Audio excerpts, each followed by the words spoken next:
जिल्हा परिषद उच्च प्राथमिक शाळा पाल्डो आज तानापोडा आणि या तानापोडा निमित्ताने दरवर्षाला शाळेमध्ये मातीच्या बैलांची प्रदर्शनी मांडलं जातं। इथे बघतोय आपण की वेगवेगळे क्रमांक दिलेले आहेत।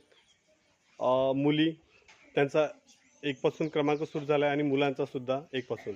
मुलं आणि मुली यांच्यामधून प्रत्येकी 3-3 नंबर काढले जातात, ज्यांनी सुंदर बैलांची माती काम करून सुंदर असे बैल त्यांनी तयार केलेले आहे। त्या संदर्भाने त्यांचे नंबर काढले जातात आणि अशा पद्धतीने हा उत्स्फूर्त सहभाग हा दरवर्षी जिल्हा परिषद उच्च प्राथमिक शाळा पाल्डो यांचा असतो। जिल्ह्यातील एक नाविन्यपूर्ण उपक्रमशील शाळा म्हणून पाल्डोची आज राज्यभरात एक चांगली ओळख निर्माण केलेली आहे।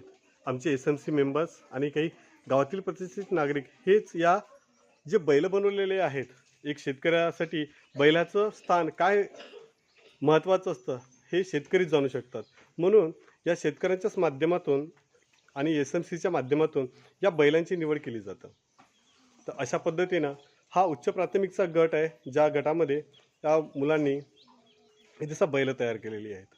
त्यानंतर 1 ते 5 चा जो गट आहे हा प्राथमिक गट, या गटामधून सुद्धा मुलं आणि मुली यांच्यामधून प्रत्येकी वेगवेगळे 3 क्रमांक काढले जातात। आपण बघत आहे तसं लहान लहान चिमुरडे मुलं इथे पार्टिसिपेट झालेले आहेत। छान छान मुलींनी सुद्धा इथे बैल तयार करून आणलेले आहेत आणि यांना सुद्धा नंबर दिलेले आहेत। आणि या माध्यमातून जिल्हा परिषद उच्च प्राथमिक शाळा पाल्डो, जी जिल्ह्यातील 365 दिवस चालणारी शाळा, ही शाळा विद्यार्थ्यांना एक वेगळं काहीतरी करता यावं नाविन्यपूर्ण, यासाठी म्हणून ही शाळा दरवेळेस राबत असते। काल बैलपोळा होता, त्यानिमित्ताने शाळेमध्ये चित्रकला आणि कविता या 2 स्पर्धांचं आयोजन करण्यात आलेलं होतं। आज या मातीच्या बैलांची प्रदर्शनी सोबतच तानापोळा आणि बैलपोळा या संबंधाने निबंध स्पर्धेचं सुद्धा आयोजन करण्यात येणार आहे। तर जिल्हा परिषद उच्च प्राथमिक शाळा पाल्डो, जे जिल्ह्यातील 365 दिवस चालणारी शाळा, एक हा अभिनव उपक्रम या शाळेमध्ये इथे राबवला जात आहे।